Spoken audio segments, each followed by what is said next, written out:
আপনার কাছে প্রোটেকশন আছে? আসলে তো এখন নেই। আসলে তাড়াতাড়ি চলে এসেছি তো, তাই আর কি প্রোটেকশন নিয়ে আসতে পারিনি। তাড়াতাড়ি এসে পড়েছেন দেখে প্রোটেকশন নিয়ে আসবেন না, এটা কোনো কথা? আই এম রিয়েলি সরি, আমার ভুল হয়েছে। আসুন শুরু করি। না, করতে হবে না। আমি প্রোটেকশন ছাড়া কোনোভাবেই কিছু করতে দিব না। দেখুন, আমার আবার অন্য জায়গায় কাজ আছে, দয়া করে একটু বোঝার চেষ্টা করুন। আমি এত কিছু বুঝতে পারবো না। প্রোটেকশন ছাড়া যে কোনো দুর্ঘটনা ঘটতে পারে। আমি জেনে শুনে কোনো রিস্ক নিতে চাই না। আচ্ছা তাই না, ঠিক আছে, আমি তাহলে আসছি। আপনি এখানে অপেক্ষা করতে থাকেন প্রোটেকশনের জন্য। রিফাতের কথায় বিন্দুমাত্র ভ্রুক্ষেপ দেখালো না সিনথিয়া। রিফাত সিনথিয়ার কোনো প্রতিক্রিয়া না দেখিয়ে নিজের বাইক স্টার্ট করে চলে যেতে নিল সিনথিয়ার সামনে থেকে। সিনথিয়ার রাস্তায় দাঁড়িয়েছিল। আসলে আজ সিনথিয়ার একটা ইন্টারভিউ ছিল। সিনথিয়া সকালবেলা দ্রুত ফ্রেশ হয়ে রেডি হয়ে বাড়ির নিচে এসে গাড়ির জন্য অপেক্ষা করতে লাগলো, কিন্তু কোনো গাড়ি পেল না। মিনিট মিনিট সময় পেরিয়ে যেতে যেতে সিনথিয়ার ইন্টারভিউতে যাওয়ার সময় চলে আসে। সিনথিয়া ভীষণ রকম চিন্তিত হয়ে পড়ে। রিফাত ঠিক সেই সময় নিজের বাইক নিয়ে অফিসে যাচ্ছে। দূর থেকে সিনথিয়াকে চিন্তিত দেখে রিফাত সিনথিয়ার সামনে এসে দাঁড়ায় আর লিফট দিতে চায়, কিন্তু রিফাতের কাছে এক্সট্রা হেলমেট না থাকায় রিফাতের সাথে যেতে সরাসরি না করে দেয় সিনথিয়া। রিফাত সিনথিয়াকে অনেকবার বোঝাতে চেষ্টা করে, কিন্তু সিনথিয়া রিফাতের কোনো কথাই শোনে না। রিফাত সিনথিয়ার দিক থেকে খানিক একটু দূরে চলে যাওয়ার পর আবারও বাইক ঘুরিয়ে সিনথিয়ার দিকে এগিয়ে আসে।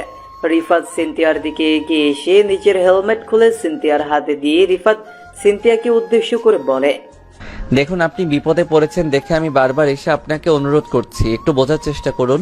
চলুন আমার সাথে। আমি তো আপনাকে প্রথমেই বলেছি আমি প্রোটেকশন ছাড়া আপনার সাথে যেতে পারবো না। আচ্ছা, প্রোটেকশন চাই আপনার? ওকে ফাইন, এই নিন, আমারটা আপনি পরে নিন। এবার তো যাবেন? রিফাত নিজের হেলমেট খুলে সিনথিয়ার দিকে এগিয়ে দিল।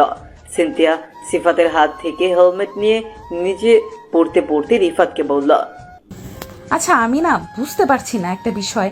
আপনি আমাকে এত জোর করছেন কেন আপনার সাথে যাওয়ার জন্য? কারণ আমি চাইছি না আপনার কোনো বিপদ হোক, তাই আপনাকে এত করে বোঝাচ্ছি। ও, আপনার এমন বোঝানোর কারণে আমি ভয়ে আছি, এই ভেবে যে আপনি আবার কোনো খারাপ লোক না তো। আমি দেখেছি টিভিতে যে এমন করে প্রলোভন দেখিয়ে। শাট আপ, আপনি যেটা ভাবছেন আমি সেটা না। আপনার যেতে হলে চলুন, না হলে আমি আসছি। আরে দাঁড়ান, যাবো তো আমি তো এমনিতেই একটু ইনকোয়ারি করার জন্য আপনাকে এটা বললাম। চলুন চলুন, হয়ে গেছে আমার। সিনথিয়া রিফাতের বাইকে গিয়ে উঠে বসলো। সিনথিয়ার ডিস্টেন্স বজায় রেখে বসলো রিফাতের পেছনে। রিফাত নির্দিষ্ট গতিতে বাইক ছোটাতে লাগলো। রিফাতের সাথে এই নিয়ে সিনথিয়ার দুবার দেখা হয়েছে। রিফাত এই শহরে নতুন এসেছে, তার আগে রিফাত অন্য একটা শহরে থাকতো। সিনথিয়ার বাড়ি ঠিক পাশেই রিফাতের বাড়ি, সেখান থেকেই অল্প জানা হয়েছে সিনথিয়াকে। সিনথিয়া দেখতে একদম মাশাআল্লাহ। সিনথিয়ার দিক থেকে চোখ ফেরানো দেয়। যেমন রূপবতী, ঠিক তার চেহারাটাও তেমন মায়াবী। এমন মায়াবী চেহারার দিকে তাকালে বুকের মাঝে এক অদ্ভুত শান্তি চলে আসে। এই শান্তিটা ভাষায় প্রকাশ করার মতো নয়। রিফাত সিনথিয়ার কথা ভাবতে ভাবতে সিনথিয়ার অফিসের সামনে চলে আসলো। সিনথিয়া অফিসের সামনে এসে বাইক থেকে নেমে দাঁড়িয়ে রিফাতের দিকে হেলমেট এগিয়ে দিতে দিতে রিফাতকে উদ্দেশ্য করে বলল, শুনুন, আজকের পর থেকে কখনো এমন রিস্ক নিয়ে বাইক চালাবেন না, এতে করে আপনার বিপদ হতে পারে। বিপদ যেন না হয় সেই ব্যবস্থা করব কি? সেটা কেমন? সেটা হলো রোজ আমার সাথে আরো একটা হেলমেট ক্যারি করব কি? রিফাতের কথার বিপরীতে সিনথিয়া নিজের ভ্রু কুঁচকে রিফাতের দিকে দৃষ্টিপাত করে খানিক অদ্ভুতভাবে হাসি দিল। রিফাত সিনথিয়ার ঠোঁটের কোণে এই হাসির রেখা দেখে খানিক অবাক তো হয়েছে, কিন্তু পরক্ষণে রিফাত ভেবেছে যে এটা নর্মাল। সিনথিয়া চলে যাওয়ার পর রিফাতও নিজের অফিসে চলে যায়। রিফাত নিজের অফিসে এসে নিজের কাজে বসে পড়ল। রিফাত কাজে তো ঠিক বসেছে, কিন্তু রিফাতের মনটা পড়ে আছে সিনথিয়ার কাছে। সিনথিয়াকে কেন জানি ভীষণ ভালো লাগে রিফাতের। প্রথম দেখায় রিফাত সিনথিয়ার প্রতি একটু দুর্বল হয়ে পড়ে। রিফাত জানে না তার এই দুর্বলতার মানে কি, তবে এইটুকু রিফাত ঠিক জানে যে যে করেই হোক সিনথিয়ার মনকে তাকে জয় করতেই হবে। রিফাত আপন মনে সিনথিয়ার কথা ভাবছে। এমন সময় রিফাতের কলিগ মিস্টার রাকিব এসে রিফাতের কাঁধের উপর নিজের হাত রেখে রিফাতকে উদ্দেশ্য করে মুচকি হেসে বলে উঠল, কার কথা ভাবছিস রিফাত? আমাদের ভাবি নাকি? রাকিবের কথাটা কানে আসতেই রিফাতের টনক নড়ে। রিফাত খানিক অপ্রস্তুত হয়ে গিয়ে রাকিবের দিকে তাকিয়ে বলে, আরে কী সব বলিস তুই? আমি কার কথা ভাবতে যাব? আমি তো এমনিতেই নিজের কথা ভাবছিলাম। আচ্ছা, নিজের বন্ধুকে মিথ্যা কথা কেন বলিস? তুই কি জানিস না আমি তোর মিথ্যা ধরে ফেলতে পারি? হ্যাঁ, সেটা তো জানি। তুই হয়েছিস দুনিয়ার সব থেকে বড় মন বিশেষজ্ঞ, তাই তো আমার মন পড়ে ফেলেছিস। রিফাত, হেয়ালি না করে বল না কার কথা ভাবছিস। আমি কাউকে কিছু বলবো না, আমাকে বলতে পারিস। ধুর শালা, তুইও না। ছাড়, ওসব কাজ করতে দে। ঠিক সময় কাজ সাবমিট না করলে বড় সাহেব আমাদের দুটোর খবর করে দিবে। ঠিক আছে, তুই যখন বলতে চাইছিস না তখন আর কি। রাকিব খানিক হতাশ হয়ে রিফাতের সামনে দিয়ে চলে যায়। রিফাতকে অনেক আগে থেকে জানে রাকিব। রাকিবের ভালো বন্ধু হলো রিফাত। রিফাত যেমন রাকিবের থেকে কোনো কথা লুকায় না, ঠিক তেমনই রাকিব ও রিফাতকে নিজের সব কথা বলে। তাদের দুই বন্ধুর জুটিটা আপন ভাইয়ের মতো। সারা দিনের অফিসের কাজ শেষ করে রাকিব আর রিফাত বিকেলের দিকে অফিস থেকে বেরিয়ে এলো। রিফাত নিজের বাইক স্টার্ট করতেই রাকিব নিজের বাইক নিয়ে এসে রিফাতের পাশে দাঁড়ালো। রিফাত রাকিবের দিকে প্রশ্নসূচক দৃষ্টিতে তাকাতেই রাকিব রিফাতকে উদ্দেশ্য করে বলল, এখন কি তুই বাড়িতে চলে যাবি নাকি একটু আড্ডা দিয়ে তারপর? না রে দোস্ত, আমার একটা ছোট্ট কাজ আছে, সেটা শেষ করে তারপর আমি বাড়ি ফিরবো। আড্ডা দেয়া যাবে না। ও আচ্ছা, কি কাজ? চল, আমিও তোকে সাহায্য করব। আরে না না, আমার সাথে তোকে যেতে হবে না, আমি একাই ঠিক আছি। তুই বাড়িতে চলে যা। ওকে ফাইন, তুই যখন আমার কোম্পানি চাইছিস না তখন আর জোর করে কোনো লাভ হবে না। আসছি, সাবধানে থাকিস। রাকিব নিজের বাইক স্টার্ট করে রিফাতের সামনে দিয়ে চলে যায়। রাকিব রিফাতের সামনে দিয়ে চলে যাওয়ার পর রিফাত আনমনে হেসে ফেলল। রিফাত রাকিবকে খুব ভালো করেই জানে। রাকিব তার কলিজার বন্ধু। রাকিব কখনো রিফাতকে একা ছাড়তে চায় না, আর এক কারণে রিফাতের সাথে রাকিব আসতে চেয়েছে। রাকিব চলে যাওয়ার পর রিফাত নিজের হেলমেট পরে নিয়ে বাইক স্টার্ট করলো। রিফাতের উদ্দেশ্য হলো সিনথিয়ার অফিসের সামনে গিয়ে সিনথিয়াকে নিজের সাথে করে নিয়ে আসা। আসলে সিনথিয়াকে নিয়ে একসাথে চলাফেরা করতে কেন যেন এক অদ্ভুত অনুভূতি কাজ করে রিফাতের মনের ভেতর। আর রিফাত বাইক নিয়ে সিনথিয়ার অফিসের সামনে এসে হাজির হতেই অপেক্ষা করতে লাগলো সিনথিয়ার জন্য। হাতে থাকা ঘড়ির দিকে তাকাতেই দেখতে পেল যে সময় হয়ে গেছে সিনথিয়ার চলে আসার। কিন্তু সিনথিয়া এখনো আসছে না কেন? মিনিট খানেক সময় অপেক্ষা করতেই রিফাত চমকে উঠল ভীষণ। রিফাত কত আশা নিয়ে অপেক্ষা করেছে এতক্ষণ, সেসব কিছু ধুম করে বদলে গেল। রিফাত দেখতে পেল সিনথিয়া অন্য একজনের গাড়িতে গিয়ে উঠে বসেছে। রিফাত অফিসের গেটের সামনে দাঁড়িয়ে নীরব দর্শকের ন্যায় তাকিয়ে আছে সিনথিয়ার দিকে। সিনথিয়ার তো বোঝা উচিত ছিল যে রিফাত আসবে, কিন্তু সে তো নিজের ইচ্ছায় অন্য কারোর সাথে। রিফাতের মনটা খারাপ হয়ে গেল। রিফাত অনেকটা আশা করে এসেছিল এখানে, কিন্তু এখানে আসার পর যা সে দেখেছে সেটার পর রিফাতের মন খারাপ হবে, সেটাই স্বাভাবিক। রিফাত মন খারাপ করে নিজের বাইক স্টার্ট করে বেরিয়ে পড়লো বাড়ির উদ্দেশ্যে। বাড়িতে এসে রাতের খাবার খেলো না রিফাত। মনের ভেতরে এমনিতেই সিনথিয়ার ভাবনা কাজ করছে, সেখানে রিফাত কি করে শান্ত থেকে খাবার খেতে পারে? রিফাত না খেয়ে ঘুমিয়ে পড়ল। সকালবেলা ফ্রেশ হয়ে বাইক নিয়ে অফিসে যাওয়ার পর রিফাতের বাইকের সামনে আচমকা সিনথিয়া এসে দাঁড়ালো। সিনথিয়া নিজের হাত সামনের দিকে বাড়িয়ে দিতেই রিফাত বাইক স্লো করল। রিফাত বাইক থামাতেই সিনথিয়া হেসে হেসে রিফাতকে উদ্দেশ্য করে বলল, ও মিস্টার, আজ দেখি প্রচন্ড সিরিয়াস হয়ে আছেন। তা কি নিয়ে এত সিরিয়াস জানতে পারি কি আমি? আমি কি নিয়ে সিরিয়াস থাকবো? সব সময় লোকের সাথে হাসি মুখে কথা বলি দেখে সবাই মনে করে আমি কমেডি করি। আসলে আমিও মানুষ, আমারও কষ্ট আছে, সেটা লোকেরা বুঝতে চায় না। হোমা, সে কি কথা? আজ আপনার গলার সুর এমন হয়ে গেছে কেন? কারণ কি বলুন তো একটু। আরে ম্যাম, কি ঘটনা হবে? তেমন কিছু না, ছাড়ুন আমার কথা। ওকে, ছেড়ে দিলাম। আমার জন্য হেলমেট নিয়ে এসেছেন? না, আমার বাইকে করে যাবেন নাকি? যাব নাকি মানে? আমি তো আপনাকে বললাম যে রোজ আমার জন্য একটা এক্সট্রা হেলমেট নিয়ে বের হতে। না গেলে কি বলতাম নাকি? সরি, গতকাল সন্ধ্যায় তো অন্য কারো গাড়িতে গিয়েছিলেন, তাই আর কি। আমি ভেবেছি আজকেও হয়তো। রিফাত সম্পূর্ণ কথাটা বলে শেষ করার পূর্বেই সিনথিয়ার মুখটা কুঁচকে উঠল। সিনথিয়ার মুখটা এমন করে কুঁচকে উঠতেই রিফাত একটু অবাক হলো। আচমকা সিনথিয়া নিজের মুখটা এমন করলো কেন সেটা রিফাত বুঝতে পারছে না। রিফাত সিনথিয়ার দিক থেকে নিজের মুখ নামিয়ে নিল। সিনথিয়ার দিক থেকে রিফাত নিজের মুখ সরিয়ে নিয়ে আপন মনে ভাবতে লাগলো, ওকে নিয়ে সিরিয়াস হওয়ার মতো কিছু নেই। তাছাড়া আমার কেন যেন মনে হচ্ছে সিনথিয়া আমাকে নয় বরং অন্য কাউকে পছন্দ করে। আর যদি সত্যি তাই হয় তবে সিনথিয়াকে নিয়ে এত কিছু চিন্তা করাটা বন্ধ করতে হবে আমায়। রিফাত আপন মনে কথাগুলো ভাবতেই সিনথিয়া রিফাতকে উদ্দেশ্য করে বলে উঠল, আচ্ছা সরি, চলুন তবে। মানে এমন প্রোটেকশন ছাড়া যাবেন? কেন নয়? তাছাড়া আপনার সাথে প্রথম জার্নি করেই বুঝতে পেরেছি আপনি কতটা সেফ, সো নো ওয়ারি। আচ্ছা ঠিক আছে।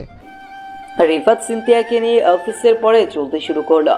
পথিমধ্যে সিনথিয়া রিফাতকে বলল যে অফিসের পথে না যেতে, বরং একটা পার্কে চলতে।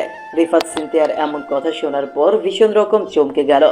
সিনথিয়া আসলে তাকে পার্কে নিয়ে যেতে চাইছে কেন সেটাই রিফাত বুঝতে পারল না। রিফাত নিজের এই প্রশ্ন নিজের মনের মাঝে রেখে বাইক ছোটাতে লাগলো। বাইক নিয়ে রিফাত একটা পার্কের সামনে আসতেই সিনথিয়া বাইক থেকে নেমে পড়ল। সিনথিয়া বাইক থেকে নেমে পড়ে রিফাতকে উদ্দেশ্য করে শান্ত গলায় বলল, কি হলো, বসে আছেন কেন? নেমে আসুন। আচ্ছা আমি না বুঝতে পারছি না যে আমরা অফিস টাইমে এখানে কেন আসলাম। সব কিছু বুঝিয়ে বলবো, কিন্তু তার আগে আমার সাথে চলুন একটু। কিন্তু কোথায়? আরে কি করছেন কি আপনি? আমার কথাটা তো শুনবেন। সিনথিয়ার রিফাতের একটাও কথা শুনল না। সিনথিয়া রিফাতের হাত ধরে রিফাতকে টানতে টানতে নিয়ে চলে যায় পার্কের পাশে একটা ছোট্ট দিঘি আছে সেখানে। দিঘির কাছে গিয়ে সিনথিয়া বসে পড়ল। রিফাত সিনথিয়ার পাশেই ঠাই দাঁড়িয়ে আছে। রিফাত সিনথিয়ার এমন কাজের আগা মাথা কিছুই বুঝতে পারছে না। সিনথিয়া দিঘির পানির দিকে তাকিয়ে রিফাতকে উদ্দেশ্য করে বলতে লাগলো, আচ্ছা, আমাদের চোখের সামনে যা দেখি আসলে কি সেটাই সত্যি হয়, নাকি এর আড়ালেও কিছু থাকে? আড়ালে ও অনেক কিছু লুকিয়ে থাকে, সবকিছু কি আর চোখে দেখা যায় নাকি? একদম তাই। আজ আপনি আমাকে যেমন দেখছেন আমি কি তাই, নাকি আমার ভেতরেও কিছু সত্যি আছে যেটা দেখা যাচ্ছে না? সিনথিয়া আপনি এসব কি বলছেন? আমি না বুঝতে পারছি না আপনার কথার মানে। বলতে কি চাইছেন একটু খোলাসা করে বলুন। বলবো না কিছু।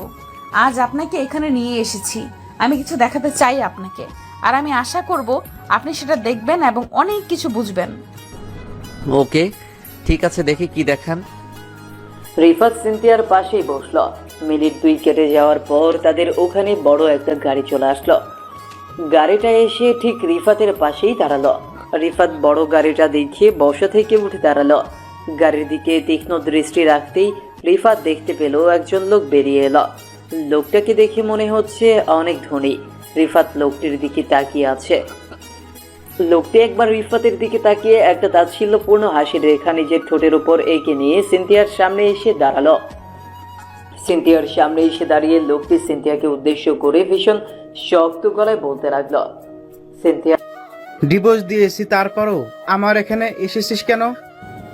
আমি এখানে এসেছি এমনিতেই, কোনো বিশেষ কারণে নয়। দেখ সিনথিয়া, তোকে আমি এই শেষবারের মতো একটা কথা বলে দিচ্ছি, আমার লাইফে তোর কোনো অস্তিত্ব নেই। তোর মতো একটা ছোট লোকের সাথে কথা বলতে আমার ইগোতে লাগছে। It's okay.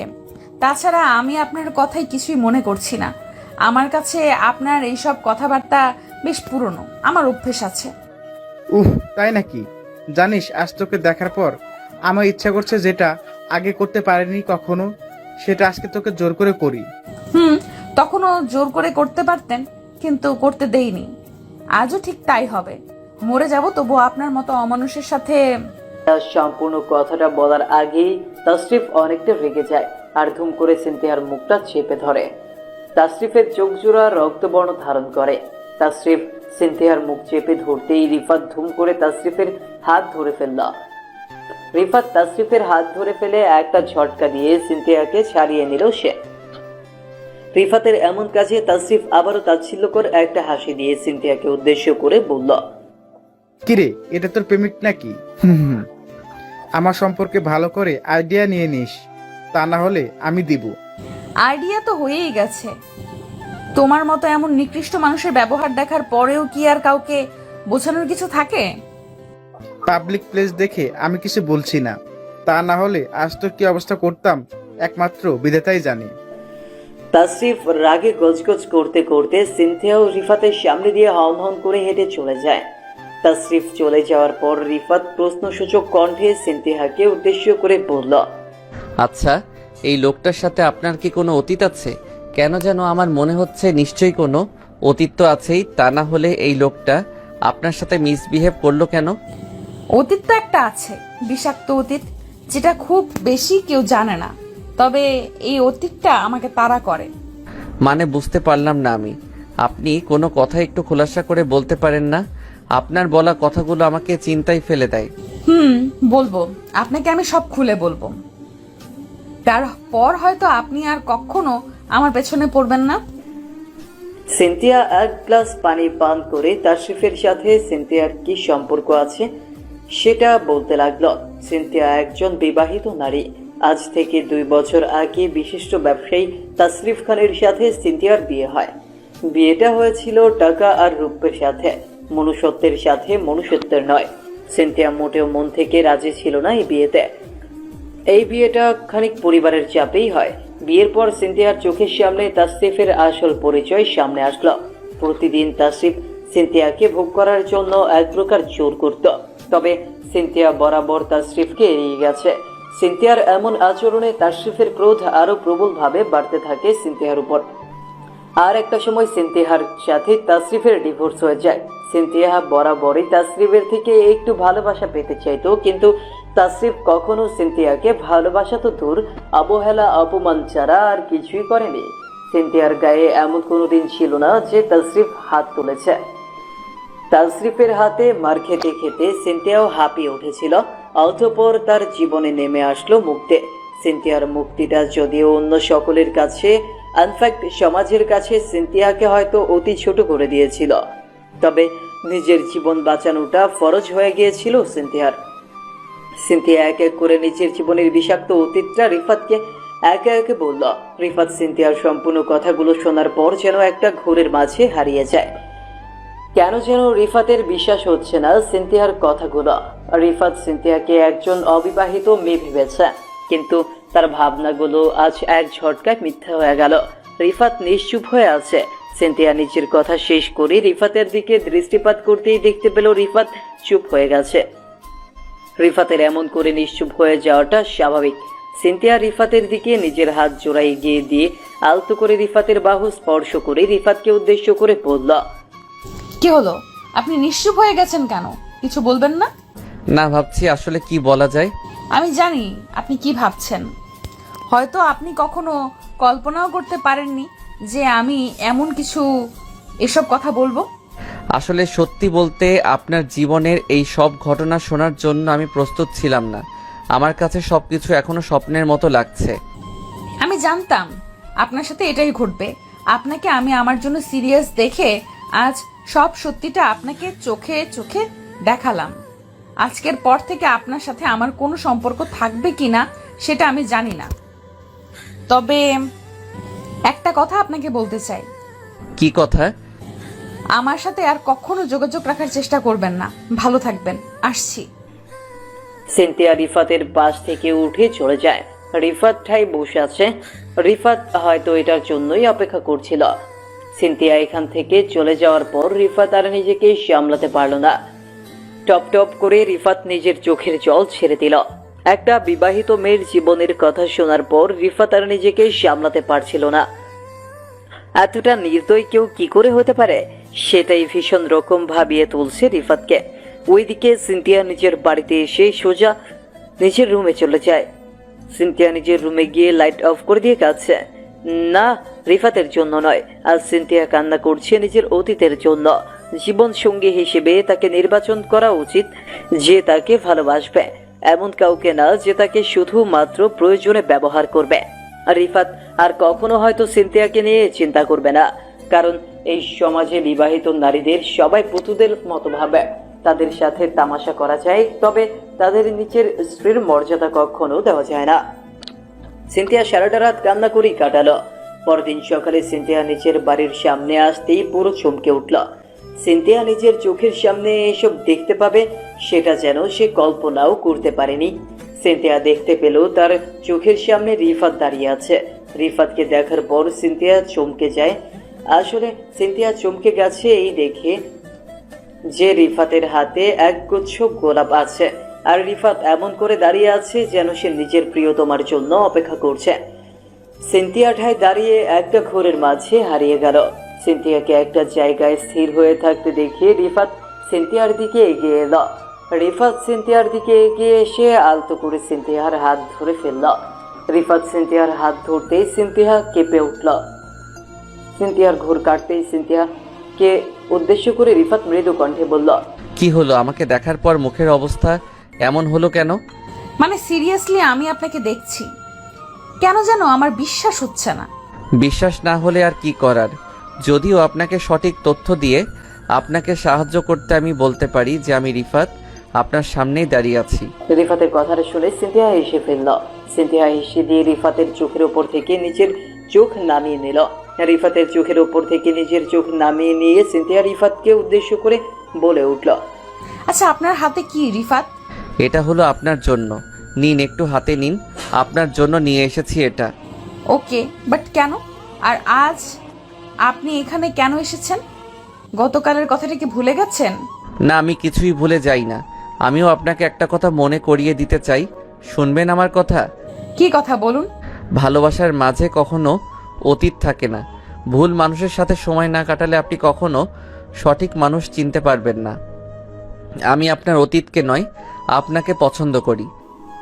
রিফাতের এই কথাটা যেন সিনথিয়ার ভীষণ অদ্ভুত লাগলো। সিনথিয়া কল্পনাও করেনি যে রিফাত এমন কথা তাকে বলবে। একজন বিবাহিত মেয়ের সব অতীত জানার পরেও তাকে কেউ পছন্দ করতে পারে কি করে? রিফাত একটা হ্যান্ডসাম ছেলে, চলাফেরা থেকে শুরু করে রিফাতের সবকিছুই স্মার্ট। এমন একজন সিনথিয়ার মতো কাউকে কি করে পছন্দ করতে পারে?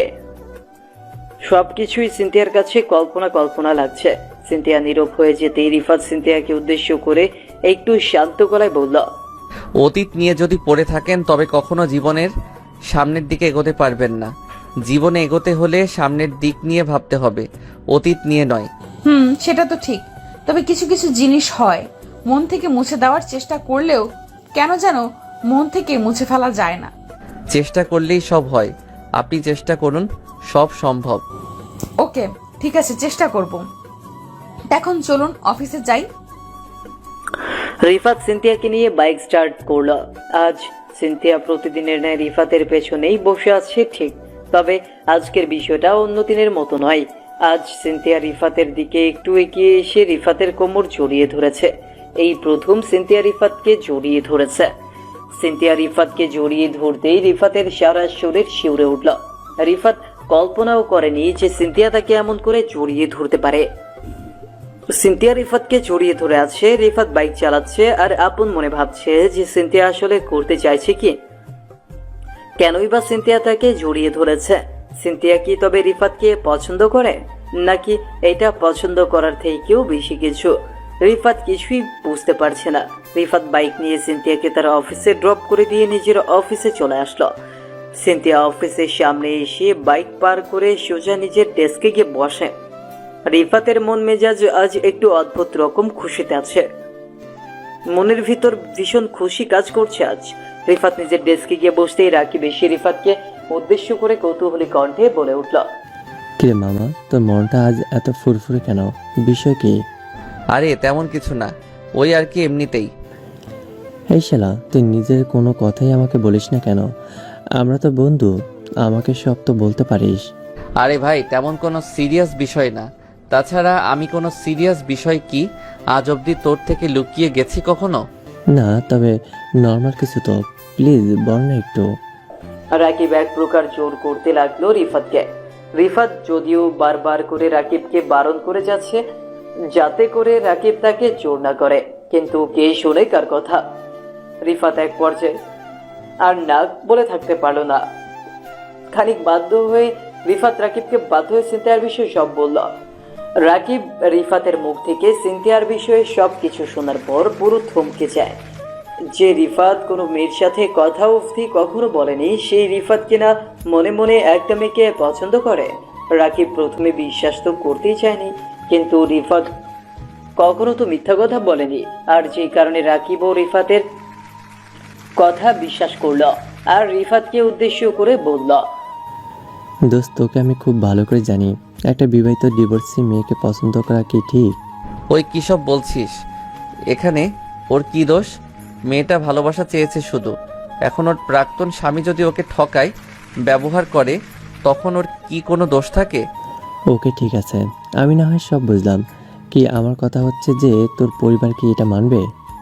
সেটা আমি জানি না, তবে না মেনে নিলে আর কি করার। আমি তাকে ভালোবাসি, এটাই আসল কথা। রাকিব রিফাতকে অনেক কিছু বোঝাতে চেষ্টা করলো, তবে রিফাত কোনো কথাই শুনতে চাইল না। তাছাড়া শুনবেই বা কেন? রিফাত এখন সিনথিয়ার নামে একটাও বাজে কথা শুনতে পারে না। রিফাত নিজের অজান্তেই সিনথিয়াকে ভালোবাসে। ভালোবাসার মাঝে কখনো কোনো খারাপ থাকতেই পারে না। যদিও সিনথিয়া কখনো বলেনি যে সে রিফাতকে ভালোবাসে, তবে কাউকে ভালো না বেশে এড়িয়ে যাওয়ার থেকে ভালোবেসে প্রতারিত হওয়াও অনেক ভালো। এতে করে আর যাই হোক, মানুষ চেনা যায়। অফিস শেষ করে রিফাত সিনথিয়ার অফিসের সামনে যেতেই সিনথিয়ার দৌড়ে ছুটে চলে আসে রিফাতের কাছে। সিনথিয়া রিফাতের কাছে এসে দাঁড়িয়ে খুশিতে গদগদ হয়ে গিয়ে রিফাতকে উদ্দেশ্য করে পড়ে, এখন এসেছেন আপনি? জানেন, আমি আপনাকে কলও করেছি, কিন্তু আপনি কোনো জবাব দেননি। বলেন কি, সত্যি আমাকে কল করেছেন আপনি?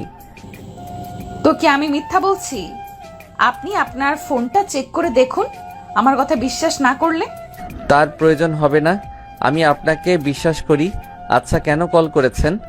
আসলে আজ আমাদের অফিসের বসের মেয়ের বার্থডে, সো আমাদের এখন ওখানে যেতে হবে। কিন্তু কেন? তাছাড়া আপনি যেতে পারেন, আমি কেন যাব? কারণ আপনাকে আমি যেতে বলেছি তাই যাবেন। এখন কথা না বাড়িয়ে চলুন তো মশাই, বড্ড বেশি কথা বলেন আপনি। সিনথিয়া খানিক ঝাড়ি দিতেই রিফাত চুপসে গেল। রিফাত চুপসে গিয়ে সিনথিয়াকে গাড়িতে তুলে সোজা বাইক ছুটিয়ে চলতে লাগলো সিনথিয়ার বসের বাড়ির দিকে।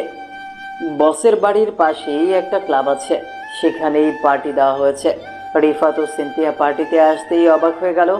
এটা তো শুধুমাত্র পার্টি হল না, বরং একটা ছোটখাটো বিয়ে বাড়ি। এখানে নেই বলতে কোনো স্বপ্ন নেই, ড্রিঙ্ক থেকে শুরু করে সব আছে। রিফাত সিনথিয়ার সাথে ক্লাবে প্রবেশ করতেই কোথা থেকে যেন একটা মেয়ে দৌড়ে রিফাতের কাছে এগিয়ে এসে ধুম করে রিফাতকে ধাক্কা দিল। রিফাত অবাক হয়ে গেল মেয়েটির সাথে ধাক্কা খেয়ে। মেয়েটি থমকে গিয়ে রিফাতের দিকে দৃষ্টিপাত করে মুচকি হেসে রিফাতকে উদ্দেশ্য করে বলে উঠল, ও সরি, আসলে আমি আপনাকে দেখতে পাইনি। It's okay ma'am, carry on. Okay, hello Isha, আপনি? জি, আমি রিফাত। রিফাত ঈশার সাথে হেসে কথা বলে হ্যান্ডশেক করল। এদিকে ঈশা আর রিফাতের এমন ভাব দেখে সিনথিয়ার সারা শরীর জ্বালা করতে লাগলো। কথা আছে না, নারী কখনো নিজের শখের পুরুষের পাশে অন্য কাউকে সহ্য করতে পারে না। সিনথিয়ার বিষয়টাও ঠিক তাই। সিনথিয়া রাখতে লাগলো। ওইদিকে রিফাত সবার সাথে মোটামুটি কথা বলে সময় পাস করতে থাকলো। সিনথিয়া রেগে বোম হয়ে গিয়ে ধুম করে ওয়েটার ট্রে থেকে ড্রিঙ্ক নিতে লাগলো। যদিও সিনথিয়া কখনো ড্রিঙ্ক করেনি, তবে আজ করছে। সিনথিয়া একের পর এক প্যাক মারতে লাগলো। রিফাত বেশ অনেকটা সময় পরে সিনথিয়ার কাছে ফিরে আসলো। রিফাত সিনথিয়ার পাশে এসে দাঁড়িয়ে সিনথিয়ার হাতের উপর নিজের হাত রেখে সিনথিয়াকে উদ্দেশ্য করে বলল, উফ, আজকের পার্টিটা সেই হয়েছে। আপনার কেমন লাগছে এখানে? রিফাতের কথাটা শেষ হতেই সিনথিয়া দুম করে রিফাতকে অবাক করে দিয়ে নিজের সর্বশক্তি দিয়ে রিফাতের গালের উপর একটা চড় মারল। তো সাহস হলো কি করে আমার হাত ধরার, ছোট লোক একটা? এসব কি করছেন? সামান্য হাত ধরার কারণে আপনি আমার গালে চড় মারলেন? হ্যাঁ, মেরেছি।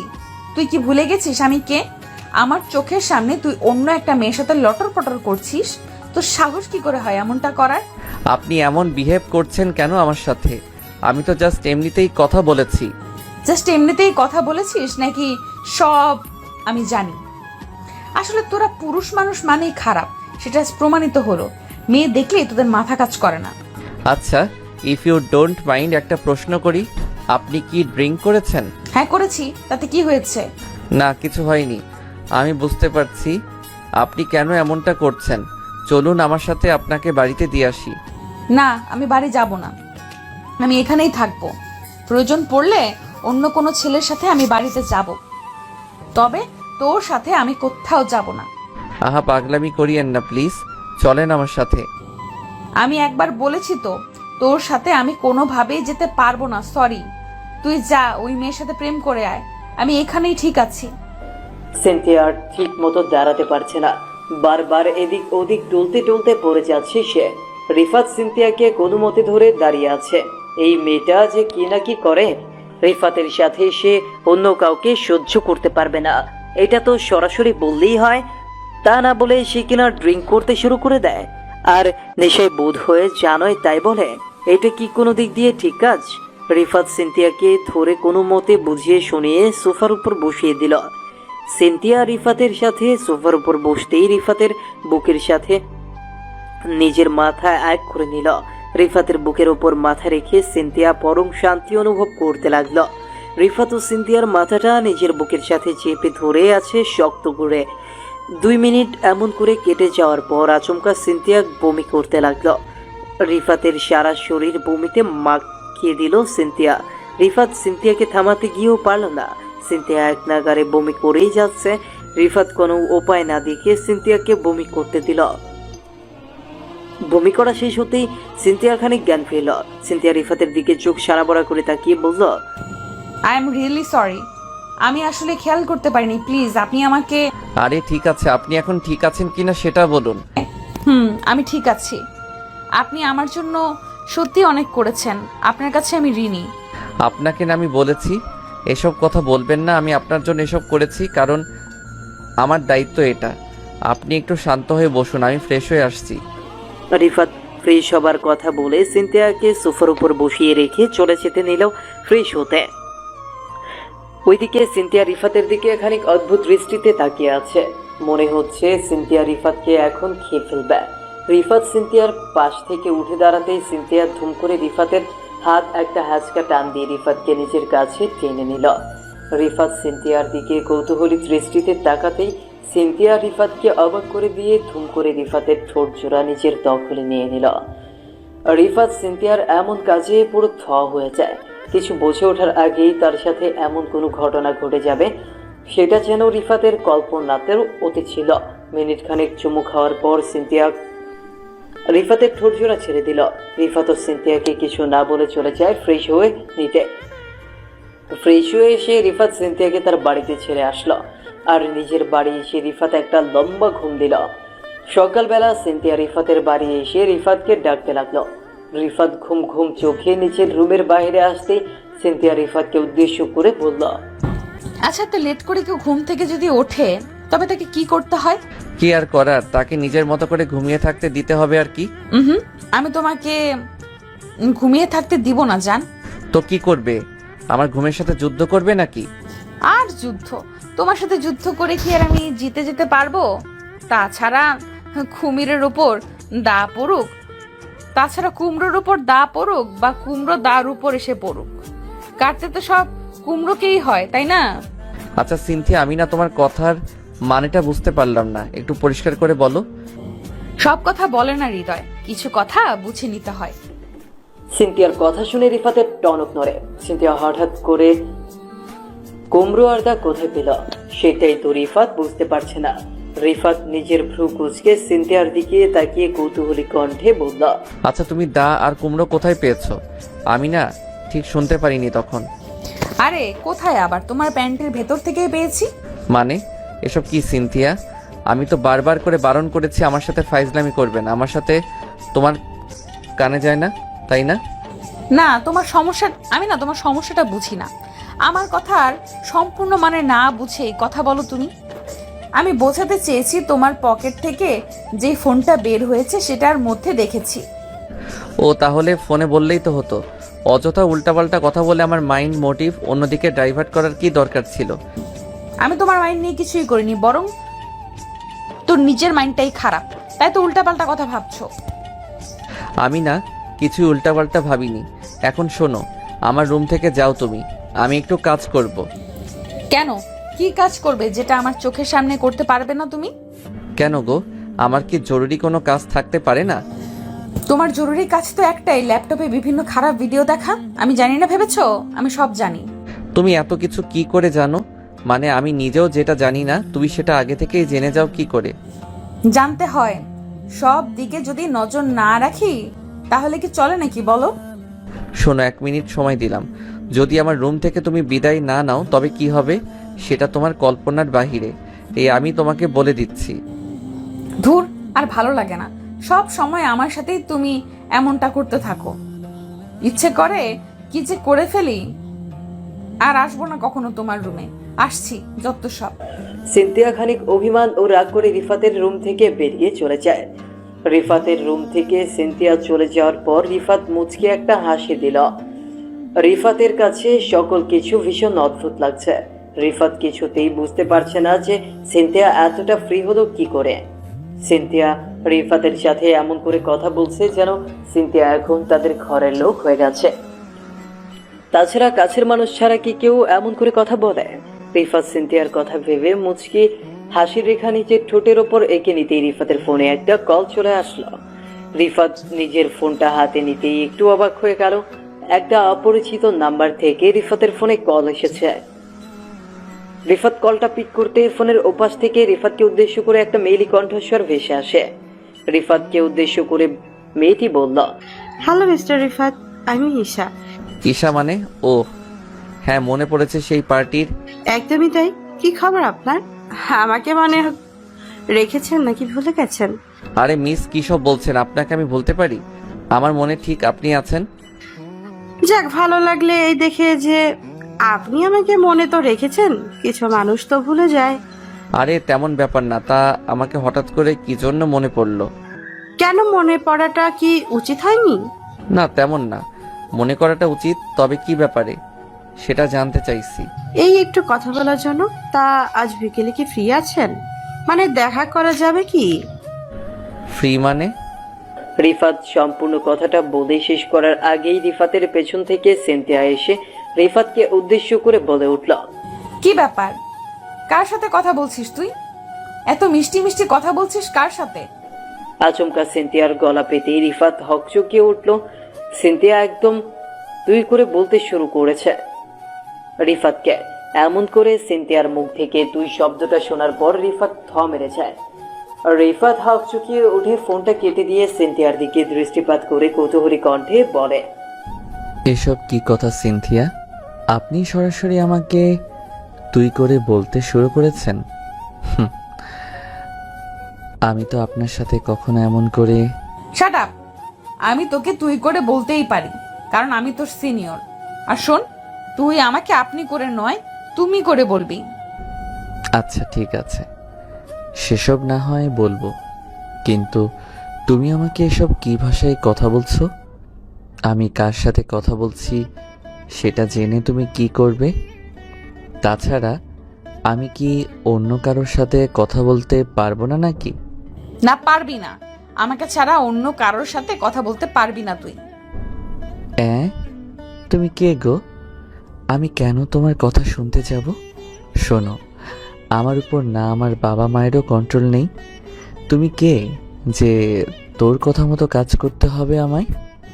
আমি তোর অফিসিয়ালি গার্ডিয়ান, সো আমার কথা মতোই চলতে হবে তোকে।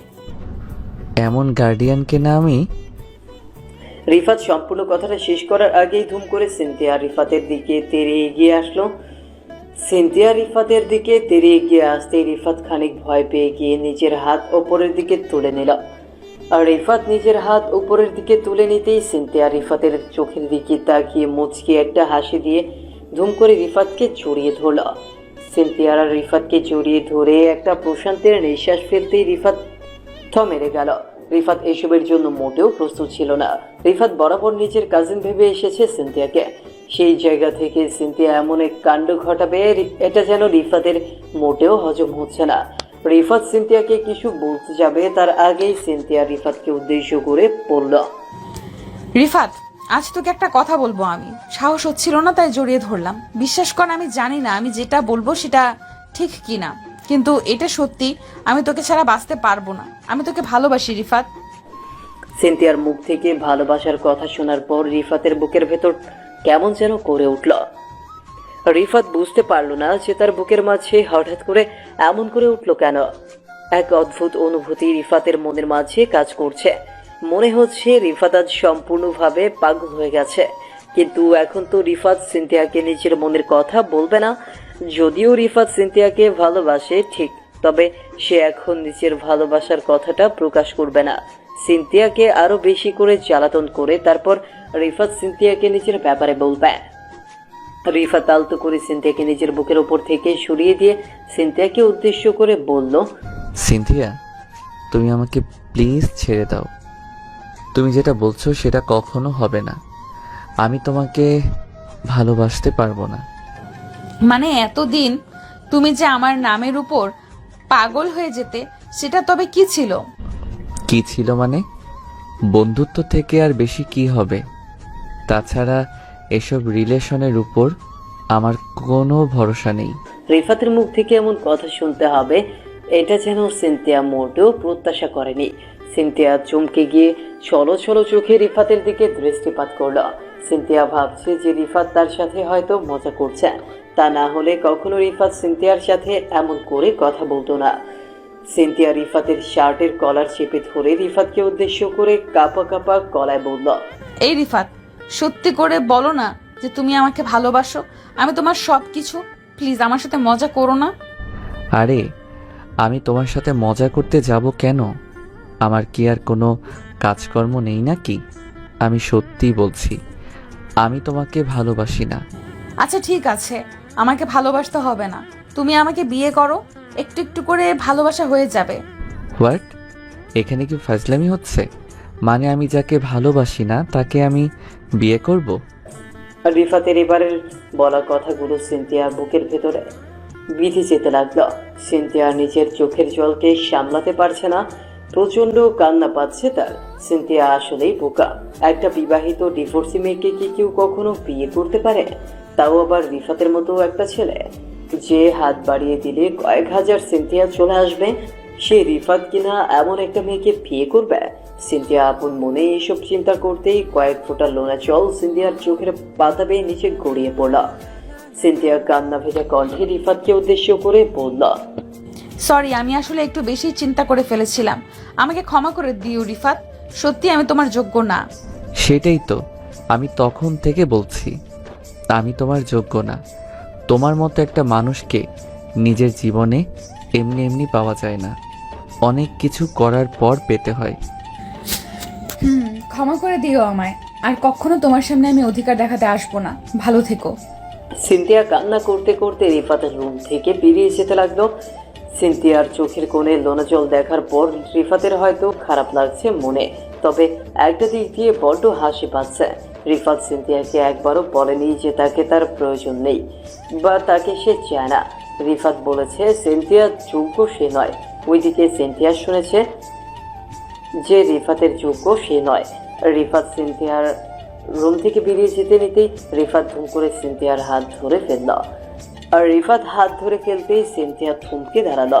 সিনথিয়া থমকে দাঁড়াতেই রিফাত সিনথিয়াকে উদ্দেশ্য করে বলল, পাগলি, নিজের জীবনের থেকেও বেশি ভালোবাসি তোমায়। সারা দিন পাগলের মতো তোমার পেছনে কি আমি এমনিতেই পড়ে থাকি নাকি? তাহলে তখন বললে কেন যে আমাকে তুমি ভালোবাসো না? কারণ আমি দেখতে চেয়েছি আমার জান পাখিটা আমায় কতটা লাভ করে। ওকে বজ্জাত, তাই আজ তো তোমার অবস্থা আমি শেষ করে দিব। সিনথিয়ার কথাটা বলতেই রিফাতের বুকের ওপর কিল ঘুষি মারতে লাগলো। রিফাত সিনথিয়ার এমন কিল ঘুষি খেয়ে ভীষণ শব্দ করে হাসতে লাগলো।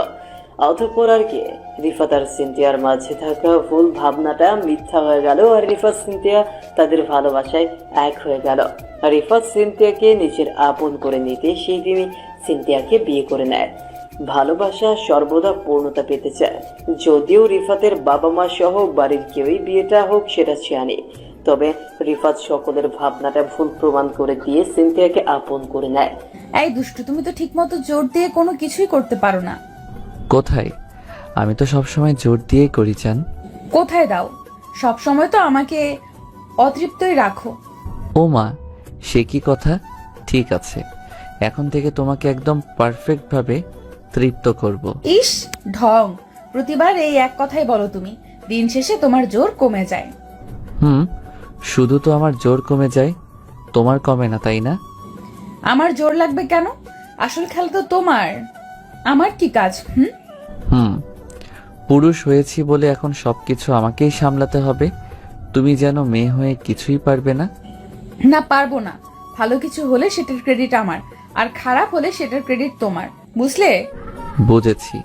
এই সাধারণ কথা বিয়ের পরে বুঝবো না তা কি করে হয়? এই তো ভালো ছেলে। ভালো স্বামীরা কখনো তর্ক করে না, বুঝলে? বুঝেছি। এবার আমাকে একটু নিজের জোর দেখাতে দাও, আমিও দেখি কতটা জোর দিয়ে খেলা করতে পারি। রিফাত দুষ্টু একটা হাসি রেখা নিজের ঠোঁটের ওপর এঁকে নিয়ে কথাটা বলল। রিফাতের ঠোঁটের ওপর দুষ্টু হাসির রেখাটা দেখে সিনথিয়া খানিক অবাক হলো। ব্যালকনিতে চাঁদের আলোর নিচে দুজন পাশাপাশি বসে গল্প করছিল এতক্ষণ। কথায় কথায় সিনথিয়া রিফাতকে দুষ্টুমি করে নানা ধরনের কথা বলতে থাকলো। সিনথিয়া কিন্তু রিফাত সেই কথার অনুমানে বের করে কথা বলতে শুরু করে দেয়। সিনথিয়া রিফাতের চোখের দিকে তাকিয়ে খানিক ঝাড়ি দিয়ে বলে উঠল, এই ফাজিল, কিসের মধ্যে কি বলছো? আমি তোমাকে জোর দিয়ে অন্য কাজ করার কথা বলেছি, ওসব না। হোয়াট? তুমি অন্য সব কাজের কথা বলেছ, আর আমি তো... হয়েছে, বুঝতে পেরেছি। তোমার মাইন্ডটাই এমন, আমি কি সেটা জানি না নাকি? এই পাগলি, আমার মাইন্ড নিয়ে কথা বলো না। তুমি এমন করে বলো তো, তাই আমি ওটা ভেবেছি। আমি কিছু বললেই তো তোমার কাছে সেটা আদর রিলেটেড হয়ে যায়। আমি সত্যি আর পারি না তোমাকে নিয়ে। সিনথিয়া রিফাতের উপর খানিক রেগে গিয়ে রিফাতকে ঝাড়ি মেরে কথাগুলো বলে। সিনথিয়ার প্রতিটা কথার মাঝে রিফাত ডাবল মিনিং খোঁজে। রিফাতের এইসব করা আচরণগুলো নিয়ে প্রায় রোজ রিফাত আর সিনথিয়ার মাঝে ঝগড়া চলে, তবে সেটা রোমান্টিক ঝগড়া। সিনথিয়া আজও রিফাতের উপর অভিমান করেছে। সিনথিয়া অভিমান করে ব্যালকনি থেকে উঠে ড্রেসিং টেবিলের সামনে এসে বসে নিজের চুল ঠিক করতে লাগলো। রিফাত সিনথিয়াকে এমন করে রেগে যেতে দেখে ভাবলো সিনথিয়ার রাগ ভাঙাতে হবে এখন। সিনথিয়া বেশি রেগে গেলে সিনথিয়ার রাগ ভাঙানো অসম্ভব হয়ে পড়বে। রিফাত ব্যালকনি থেকে সোজা চলে আসে সিনথিয়ার কাছে। রিফাত সিনথিয়ার কাছে এসে সিনথিয়ার পেছনে দাঁড়ায়। সিনথিয়া আয়নাতে রিফাতকে দেখে ভ্রু কুঁচকে বলে উঠল, কি হয়েছে? এখন আবার এখানে আসছো কেন? কেন আবার? আমার বউ যেখানে যাবে আমিও তো সেখানেই যাব, তাই না? একদম না। আমি তোমার পাশ থেকে উঠেছি তোমার সাথে প্রেম করার জন্য নয়, বরং তোমার থেকে দূরে থাকার জন্য। আমার থেকে দূরে কি সত্যি থাকতে পারবে তুমি? কেন পারবে না? তোমার থেকে দূরে থাকা অনেক সহজ, বুঝলে? আচ্ছা, তাই নাকি? দেখি কত সহজ আমার থেকে দূরে থাকা। রিফাত নিজের বলা কথাটা শেষ করতেই সিনথিয়াকে পেছন থেকে আলতো করে জড়িয়ে ধরল। সিনথিয়া রিফাতের এমন কাজে খানিক বিরক্ত ভাব দেখিয়ে রিফাতের হাত থেকে নিজেকে ছাড়িয়ে নিতে চেষ্টা করে, কিন্তু রিফাত তো কোনো কথাই শুনছে না। শক্ত করে সিনথিয়াকে নিজের বুকের সাথে লেপ্টে নিয়েছে সে। সিনথিয়া রিফাতকে এত শক্ত করে জড়িয়ে ধরেছে যে সিনথিয়া নিজেকে 1 ইঞ্চিও নড়াতে পারছে না। রিফাত সিনথিয়ার কানের কাছে নিজের মুখ নিয়ে এসে তাকে উদ্দেশ্য করে ফিসফিস করে বলল, এই পাগলি, এত রেগে যাও কেন? আমি তো তোমার সাথে একটু করে ফাইজলামি করি। এই ফাইজলামির জন্য কি কেউ এতটা রাগ করে? তুমি না সত্যি একটা বদলো। সিস্টেম ভালো বোঝো। আমাকে একটু অভিমান করেও থাকতে দিবে না তুমি। আমার উপর অভিমান করাটা কি এত সহজ নাকি? আমার উপর তুমি অভিমান করতেই পারবে না। হয়েছে, এখন যাও তো, গিয়ে একটু ঘুমিয়ে নাও। সকালে তাড়াতাড়ি উঠতে হবে, অনেক কাজ আছে আমার। আজ্ঞে না, আমি এখন ঘুমাতে পারবো না, আমার ঘুম আসবে না। ওমা, কেন ঘুম আসবে না? রাত হয়েছে, এখন ঘুমাবে না তো কি করবে? কি করব মানে? ভরা যৌবন বয়সের একটা তরুণ ছেলেকে বিয়ে করে জিজ্ঞেস করছো কি করব? মানে এটাও কোনো কথা হলো? ছি ছি, এমন করে কথা বলতে লজ্জা করছে না তোমার? নিজের স্ত্রীর সামনে লজ্জা পায় যেজন, কে বলে তাহারে পুরুষ? নারী সেইজন। লজ্জা নারীর ভূষণ, পুরুষের নয়। হায় আল্লাহ, এই বেটা দেখি সব কিছু জেনে শুনে পরিপূর্ণ জ্ঞান নিয়ে এসেছে। এখন আমি কি করব? তেমন কিছু করার নেই। আমি এখন তোমাকে আদর করব, সেটাই তোমাকে দেখাতে হবে। রিফাত নিজের কথাটা শোনা মাত্রই ধুম করে সিনথিয়াকে নিজের কোলে তুলে নিল। রিফাত সিনথিয়াকে নিজের কোলে তুলে নিয়ে গোল গোল ঘুরতে লাগলো। রিফাত এক কথায় সিনথিয়া বলতে পাগল। সিনথিয়ার জন্য সারাদিন তার মাথায় হাজার পাগলামি ঘুরে। সিনথিয়া রিফাতের এইসব পাগলামি দেখার পর বুঝতে পারে যে সত্যিকারের ভালোবাসা কাকে বলে। এখন আর কখনো সিনথিয়ার মাথায় নিজের অতীত আসে না। ভালোবাসা পাবার পর থেকে সিনথিয়া রিফাত বলতে পাগল হয়ে ওঠে। ভালোবাসার রং যেন তাদের দুটি প্রাণকে তৃপ্ত করেছে। সিনথিয়ার কাছে এই ভালোবাসা এতটা বছর হয়তো ছিল না, কিন্তু আজ ভালোবাসা পাবার পর সিনথিয়ার মনে হচ্ছে বিধাতা হয়তো এই ভালোবাসার প্রিয় মানুষটিকে তার জীবনে ফিরিয়ে দেওয়ার জন্যই তাকে এতটা কষ্ট দিয়েছে। আসলে কথায় আছে না, কষ্টের পর সুখ আসে। আজ সিনথিয়া সেই সুখটাই উপভোগ করছে। সিনথিয়া রিফাতের গলা শক্ত হাতে জড়িয়ে ধরে রিফাতের চোখের দিকে তাকিয়ে আছে। এই চোখের ভাষা পড়ার চেষ্টা করছে সিনথিয়া রিফাতের চোখের দিকে। যখনই সিনথিয়া তাকায় তখনই রিফাতের চোখের মায়ায় সে পড়ে যায়। এতটা মায়া কোনো পুরুষের চোখে থাকতে পারে, সেটা যেন রিফাতকে না দেখলে হয়তো সিনথিয়া বিশ্বাসই করতে পারতো না। রিফাত সিনথিয়াকে কোলে করে নিয়ে যায় বিছানায়। আলতো করে সিনথিয়াকে বিছানায় শুইয়ে দিয়ে রিফাত নিজের টি শার্ট খুলে ফেলে দিতেই সিনথিয়া আলতো করে নিজের হাত রাখে রিফাতের বুকের উপর। সিনথিয়ার হাতের ছোঁয়া রিফাতের বুকের উপর পড়তেই রিফাতের সারা শরীর কেঁপে উঠল। শরীরের লোমগুলো আচমকা দাঁড়িয়ে যায় রিফাতের মনের মাঝে সে অদ্ভুত ভালো লাগার অনুভূতির জন্ম হয় সিনথিয়ার হাতের ছোঁয়ায়। সিনথিয়ার শোয়া থেকে খানিক উঠে নিজের ঠোঁটজোড়া রিফাতের উন্মুক্ত বুকের সাথে ঠেকিয়ে দিয়ে ভালোবাসার পরশ এঁকে দিল রিফাতের বুকে। রিফাত সিনথিয়ার মাথাটা আলতো করে নিজের বুকের সাথে চেপে নিয়ে সিনথিয়াকে উদ্দেশ্য করে ভীষণ অদ্ভুত কাঁপা কাঁপা কণ্ঠে সিনথিয়াকে উদ্দেশ্য করে বলে উঠল, এই পাগলি, কি করছো? এমন করে আমাকে চুমু খেলে যে আমি পাগল হয়ে যাব জান। আমি যে আর নিজের মাঝে থাকতে পারবো না। তোমাকে পাগল করে দিতেই তো আমি এমন করে চুমু খাচ্ছি। আমাকে পাগল করে দিলে কি আমাকে সামলাতে পারবে? কেন পারবো না? আমি সব কিছু সামলাতে পারি, আর আপনাকে সামলানো আমার কাছে অত কঠিন কিছু না। উফ, তাই? দেখি কেমন করে সামলাও আমায়। আমিও কম না, এটা ভুলে যেও না। রিফাত নিজের কথাটা শেষ করে সিনথিয়ার গোলাপি রঙের ঠোঁটের দিকে তাকালো। সিনথিয়া রিফাতের গোলাপি রঙের ঠোঁটের দিকে দৃষ্টিপাত করতেই দেখতে পেল সিনথিয়ার ঠোঁট জোড়া আলগা হয়ে আছে। হয়তো সিনথিয়া নিজের ঠোঁট আলগা করে রেখে রিফাতকে ডাকছে তার কাছে ভালোবাসার পরশ দেওয়ার জন্য। রিফাত সিনথিয়ার এই ডাককে এড়িয়ে যেতে পারবে না। রিফাত সিনথিয়ার পিঠের নিচে নিজের হাত ঢুকিয়ে দিয়ে একটা হ্যাঁচকা টান দিয়ে সিনথিয়াকে নিচের উপর নিয়ে আসলো। সিনথিয়াকে নিজের বুকের উপর নিয়ে আসতেই সিনথিয়া ধুম করে নিজের ঠোঁটজোড়া দিয়ে রিফাতের ঠোঁটজোড়া শক্ত করে চেপে ধরল। সিনথিয়া পরম আবেশে নিজের ঠোঁট দিয়ে পরপর অনেকগুলো চুমু এঁকে দিল রিফাতের ঠোঁটের উপর। রিফাত নিজেও সিনথিয়ার ঠোঁটের উপর ভালোবাসার পরশ এঁকে দিতে লাগলো। দুজন যেন উন্মাদ পাগল হয়ে উঠল। অনেক সময় ধরে তাদের চুমু খাওয়ার পর্ব চলার পর সিনথিয়া রিফাতকে উদ্দেশ্য করে মলিন কণ্ঠে বলতে লাগলো, আর এই দুষ্টু আর কতক্ষণ নিচে পড়ে থাকবে? এবার আসল কাজটা করো, আর তো অপেক্ষা করা যাচ্ছে না। আসল কাজ আবার কি? ফাজলামি করো আমার সাথে। আমি কিন্তু তোমাকে আগেই বলে দিচ্ছি, আমি রেগে গেলে কিন্তু আবার ঝামেলা হয়ে যাবে। তুমি এত রেগে যাও কেন বলো তো? আমি একটু ফাইজলামি করলেই শুরু করে দাও তুমি। আমার কিন্তু এসব একদম পছন্দ না। তোমার পছন্দ হোক বা না হোক সেটা আমার দেখার বিষয় নয়। তুমি আমাকে পরিষ্কার করে বলো, আমাকে আদর করবে কি না? উফ পাগলি, আমার একটু গরমও করতে দেয় না। করছি আদর। শুধু আদর করলেই হবে না, আমাকে ভালোবাসা দিয়ে সারা দিন রাত ওই বুকে থাকতে দিতে হবে। ইস, এত পারবো না। তাছাড়া আমি কখনো আমার বুকের মাঝে সারা দিন রাত ধরে কাউকে রাখি না। ও মা, কেন? আমি কি অন্য কাউকে তোমার বুকের মাঝে রাখতে বলেছি নাকি? আমি বলেছি আমাকে নিজের বুকের মাঝে রাখবে। আমিও তো সেটাই বলছি। অন্য কাউকে রাখতে আমার অসুবিধা নেই, তবে তোমাকে রাখতে একটু অসুবিধা আছে। তাই না? এই কথাটা বলতে পারলে তুমি? জি পারলাম। কেন পারবো না বলুন? আমি পুরুষ মানুষ, আমি সব কিছু বলতে পারি। ঠিক আছে, আজকের পর থেকে আমার সাথে আর একটাও কথা বলবে না তুমি। তোমার সাথে আমার সারা জীবনের জন্য আরি। সিনথিয়া কথাটা শেষ করতেই নিজের গাল ফুলিয়ে নিল। সিনথিয়ার গাল ফুলানোটা দেখার পর রিফাত আর নিজের হাসি চাপিয়ে রাখতে পারল না। একদম ছোট্ট বাচ্চার মতো লাগছে সিনথিয়াকে।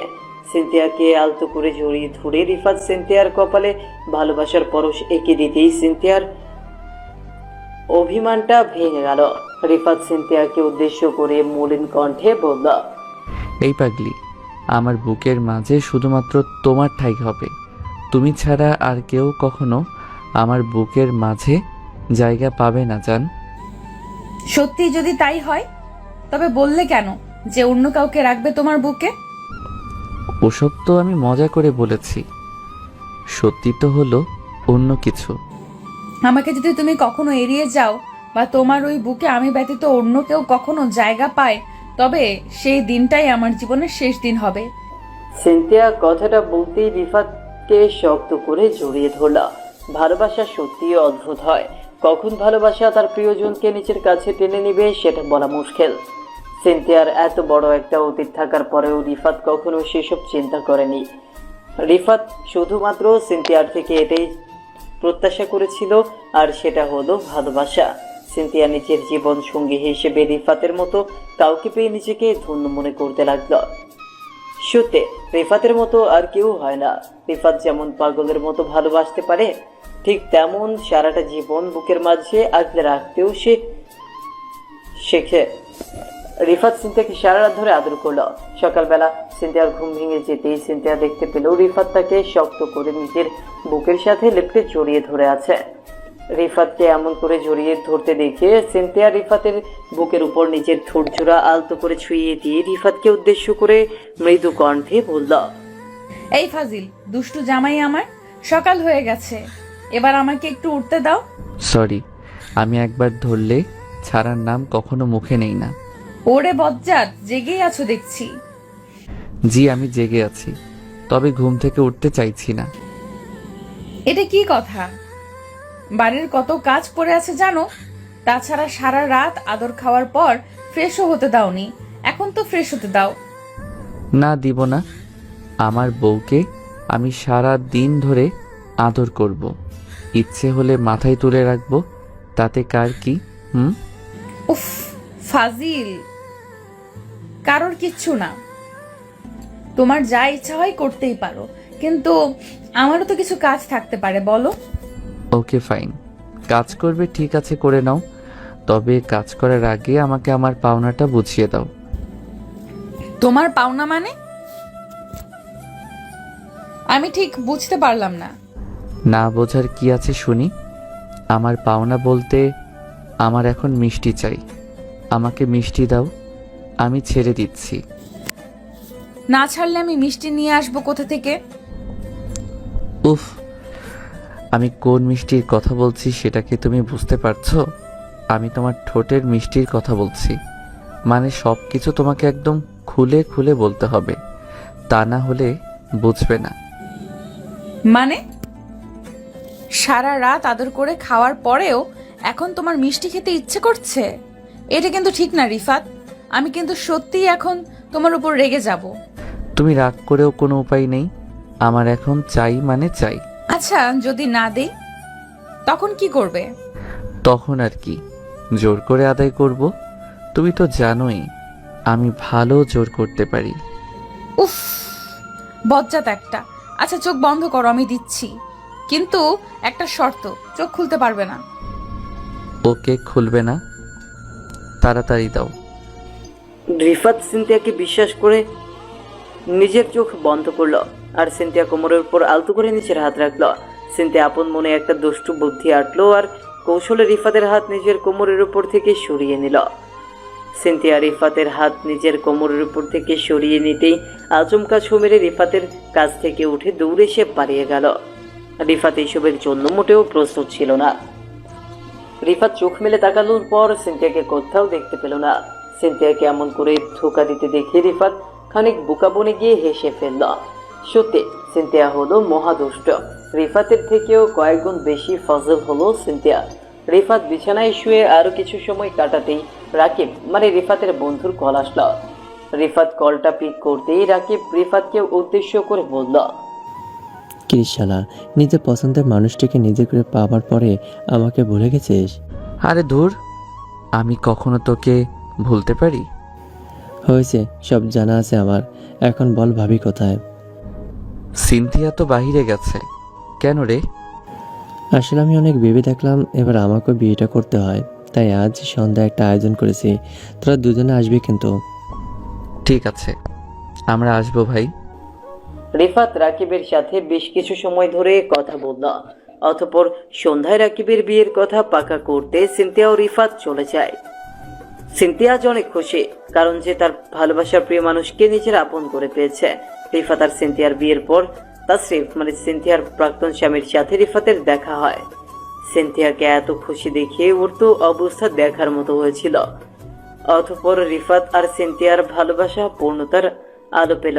আমাদের এই সমাজে কোনো মেয়ের ডিভোর্স হলে আমরা সরাসরি মেয়েটিকে দোষারোপ করি। আসলে যেটা অন্যায় ভুল সবার হতে পারে, আর একটা মেয়ে কখনো ডিভোর্সের জন্য দায়ী থাকে না, দায়ী সমানভাবে একটা ছেলেও। তাই এককভাবে কখনো কোনো কিছুর জন্য একজনকে দায়ী করা থেকে বিরত থাকতে হবে, তবেই সমাজটা ঠিক হবে। রিফাত আর সিনথিয়া সামনের দিনের জন্য সবাই দোয়া করবেন, তারা যেন সবসময় এমন করেই ভালোবাসায় থাকতে পারে। দোয়া করবেন সবাই। সমাপ্ত।